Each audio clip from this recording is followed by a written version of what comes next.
사람들이 별로 그렇게 위험하게 생각을 안 해요.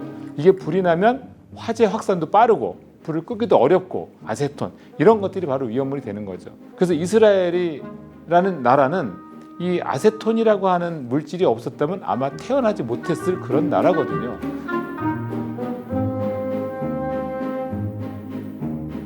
네, 안녕하세요. 저는 경민대학교 소방안전관리과 교수로 재직 중인 현성호입니다. 반갑습니다. 이제 보통 사람들이 잘 모르는 얘기 중에 하나인데 이스라엘 건국사하고 관련된 화학물질이라고 보시면 돼요. 근데 아세톤이 그렇게 생소하진 않으실 거예요, 아마. 혹시 집에 리무버 보신 적 있나요? 그 리무버가 바로 아세톤입니다. 마치 아세톤이 그 리무버라고 하는 이름 아래 화장품 가게에서 그 예쁜 병 그리고 향도 좀 넣어서 이렇게 판매를 하고 있다 보니까 사람들이 별로 그렇게 위험하게 생각을 안 해요. 근데 이 아세톤은 사실 위험물 안전관리법에 의해서 제4류 위험물 인화성 액체에 해당이 되는 거거든요. 근데 여기서 말하는 위험물은 뭐냐면 대통령령이 정하는 인화성 또는 발화성 등의 물품을 우리가 이제 위험물이라고 해요. 근데 아마 일반 사람들은 잘 모르실 거예요. 그냥 위험물 하면 도끼, 망치 이런 것만 생각해요. 근데 이제 위험물 안전관리법에서 말하는 위험물은 뭐냐면 방금 말했던 것처럼 인화성 또는 발화성이거든요. 인화성이 뭐냐면 끌 인자, 불화자, 성질 성자. 다시 말해서 불을 끌어들이는 성질을 말하는 거예요. 예를 들면 이 옷 근처에서 불을 갖다 대면 불이 붙을 거 아니에요. 그럼 이 옷이 불을 끌어가기 때문에 이 옷은 인화성이 있다라고 보는 거예요. 그다음에 또 한 가지 통나무 같은 거. 그럼 통나무 같은 거는 불을 갖다 대면 바로 불이 붙지는 않잖아요. 하지만 가열을 하면 통나무가 나중에 불이 발생할 거예요. 그러면 발생할 발 불화, 불을 발생시키는 성질, 이게 바로 또 발화성이거든요. 그러면 통나무는 그냥 성냥불에는 인화성이 없지만 가열에 의해서는 불이 붙기 때문에 그건 발화성이 있다고 보는 거예요. 그런데 이와 같은 인화성이나 발화성이 있는 물질들을 전부 다 위험물로 분류하지는 않아요. 대통령이 봤을 때 이게 불이 나면 화재 확산도 빠르고 불을 끄기도 어렵고 그런 것들을 대통령이 정한 거예요. 그런 것들의 대표적인 게 휘발유, 등유, 아세톤 이런 것들이 바로 위험물이 되는 거죠. 아세톤 같은 경우에는 인화점이 마이너스 18.5도에 불과합니다. 그리고 공기보다 2.07배가 무거워요. 무겁다 보니까 바닥으로 체류하는 성향이 있거든요.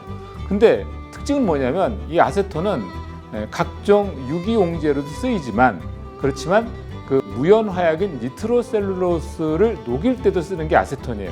그래서 1차 세계대전과 관계가 있는 겁니다. 그래서 이제 이 아세톤이 그러면 화약의 원료로 쓰일 수 있다 이런 얘기가 되는 거거든요. 2차 세계대전을 어느 나라에서 일으키는지 아세요? 이탈리아. 아닙니다. 1차 세계대전도 독일이 일으켰고 2차 세계대전도 독일이 일으켰어요. 그리고 독일이 왜 전쟁을 일으켰을까요? 혹시 아세요? 1914년 7월 28일 날 1차 세계대전이 발발을 합니다. 근데 그 발발하기 한 달 전이에요. 6월 28일이죠. 사라예보에서 어떤 일이 있었냐면 그 황태자 부부가 암살당하는 사건이 생겨요.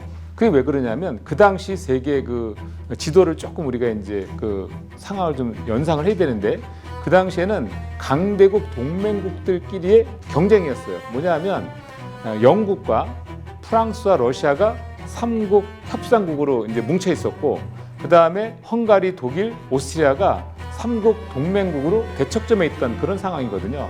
그러니까 강대국들끼리의 동맹 간의 어떤 그런 대적하는 시기였는데 사실 그 18세기 말에 어떤 일이 있었냐면 영국에서 산업혁명이 있었어요. 산업혁명이 뭔지는 아시죠?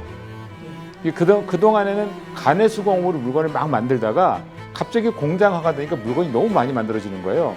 이 많은 물건들을 처치 곤란하게 된 거죠. 그래서 이제 그 산업혁명을 통해서 만들어진 물건들을 주변 나라들에게 강제적으로 판매하기 위해서 식민지 정책을 시작한 거예요. 그러니까 사실은 신제국주의가 시작된 거죠. 뭐냐면 예전의 제국주의는 그냥 영토를 확장하고 정치적으로 지배력을 갖고자 하는 게 중심에 있었다 그러면 신제국주의는 이런 산업혁명을 토대로 해서 그 나라의 식민정책, 체계적인 식민정책과 그 다음에 그 경제 착취 이런 것들이 중심이에요. 그러다 보니까 산업혁명을 가장 늦게 시작한 독일에서 막상 산업혁명 하고 났더니 먹을 나라들이 없어요. 그러니까 좀 표현이 과격했지만 주변에 식민지화할 나라들이 없는 거예요. 이미 다 식민지화 시켜버렸으니까. 그래서 이걸 리셋시키기 위해서 일으킨 전쟁이 사실은 1차 세계대전이거든요. 틈만 노리고 있다가 마침 잘 됐다. 마침 그 오스트리아 헝가리 그 황태자 부부가 사라예보에 방문했을 때 가브릴로 프란치프라고 하는 젊은 청년이 암살을 하게 된 건데 그건 사실 표면적인 이유에 불과한 거예요. 그 바닥에는 신제국주의가 깔려 있었기 때문에 그 신제국주의 때문에 그걸 빌미로 그러니까 전쟁의 명분을 삼은 겁니다. 그리고 한 달 동안 전쟁을 준비하다가 7월 28일 날 1차 세계대전을 시작하게 된 거죠.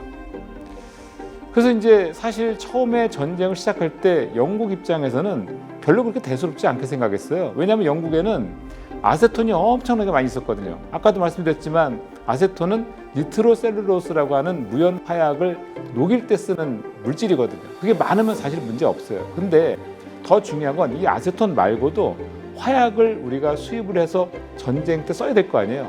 근데 사실 독일이 먼저 그걸 캐치를 한 거죠. 아, 전쟁을 일으키려면 먼저 이 보급로 차단을 해야 되겠다. 그래서 독일에서 제일 첫 번째 한 게 뭐냐면 칠레로부터 초석. 초석이 뭐냐면 질산칼륨이에요. 질산칼륨은 또 화약의 원료입니다. 이걸 먼저 차단하자. 차단이 된 겁니다. 설마 독일이 전쟁을 일으켰다고 해도 우리가 질까? 하는 그런 생각을 했던 거죠. 그런데 독일에서 전쟁을 잘했을까요? 결과론적으로 진 거지 중간 상황은 굉장히 전쟁을 잘했어요. 독일에서는 전선이 두 개였습니다.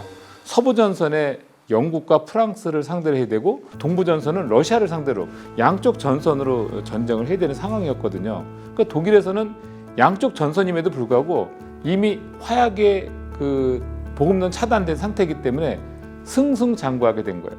그러니까 영국이 당황한 거예요. 이게 뭐지? 그래서 아세톤의 양이 점점 줄어들고 있는데 거의 바닥을 가고 있을 때쯤 큰일 난 거죠. 그러니까 영국 입장에서는 이 전쟁을 질지도 모른다는 위기감이 팽배했던 거예요. 근데 그런 상황에서 영국이 생각해낼 수 있는 건 할 수 없이 아세톤을 그래도 어떻든 확보해야 되니까 나무를 베기 시작했어요. 나무를 베면 아세톤이 찔끔씩 나와요. 근데 그 찔끔찔끔 나오는 양을 가지고 전쟁할 수 있을까요? 전쟁을 하기 어렵겠죠. 이러지도 못하고 저러지도 못하는 상황에 있을 때 마침 영국에는 1910년 영국 시민권을 획득한 바이츠만이라는 과학자가 실험을 하고 있었어요. 무슨 실험이냐면 인조 고무를 만드는 실험을 하고 있었거든요. 근데 인조 고무는 설탕으로부터 인조 고무를 만들어내는 박테리아를 형성시켜야 되는데 마침 설탕으로부터 만들어내는 박테리아로부터 아세톤이 만들어지는 박테리아를 발견한 거예요. 대단한 발견이죠. 그러니까 야 이거 뭐지? 이렇게 된 거예요. 그래서 바이츠만이 각종 곡물로부터 감자, 고구마, 옥수수 이런 먹는 거로부터 어마어마한 아세톤을 생산할 수 있는 공법을 개발하게 된 거예요. 그러니까 사실 그게 좋은 거죠. 전쟁이 자칫 잘못하면 영국의 패망으로 끝날 뻔했던 건데 영국에서는 이 바이츠만이라는 과학자 때문에 오히려 이제 전쟁의 승기를 잡을 수 있는 기회가 된 거예요. 이 바이츠만이라는 과학자는 굉장한 시오니스트입니다. 뼛속까지 유대인이에요. 이 사람은 굉장히 이 유대인들이 유대인 중에서도 가장 유대인스러운 뭐냐면 아주 오래전에 이 유대인들은 그 나라가 없이 땅을 잃고 세계 각국 곳곳에 흩어져서 살고 있었거든요. 그러니까 언젠가는 우리가 한 곳에 모여서 살 수 있다라는 강력한 믿음을 가지고 있었던 사람이에요. 그래서 이 바이츠만은 그런 생각을 가지고 있던 사람인데 그런 사람이 사실 편안하게 살면 되지만 일반 사람으로는 하지만 어떻든 뼛속까지 시오니스트니까 제가 영국이 전쟁에 승리하게끔 도와줬다라는 그런 나름대로의 그 자부심이 있을 거 아니에요. 그러던 차에 영국 수상이 부른 거죠. 바이츠만 박사를 불렀어요. 너무 고마우니까 바이츠만 박사, 당신 덕분에 전쟁을 이겼는데 내가 어떻게 해주면 좋을까? 당신 소원이 뭐야? 물어본 거죠. 그러니까 이 사람은 기다렸다는 듯이 수상각하, 저는 사실 다른 건 뭐 바라는 게 없고 우리 유대인들끼리 모여서 살 수 있는 조그만 땅 하나면 됩니다. 근데 마침 영국 식민지령으로 있는 그 팔레스타인 지역을 저희가 좀 쓰면 안 되겠습니까? 이렇게 제안을 한 거죠.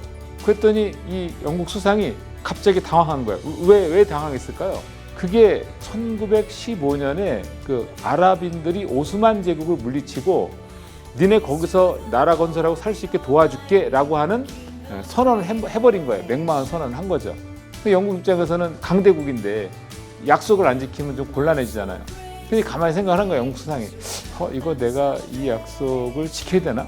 사실 이 약속을 지키기 전에 나라가 무너지게 생겼는데 바이츠만이 구해준 거잖아요. 그러니까 영국 수상 입장에서는 맥마흔 선언이 중요한 게 아니었어요. 오히려 나라를 건재하게 해준 바이츠만이 고마운 거죠.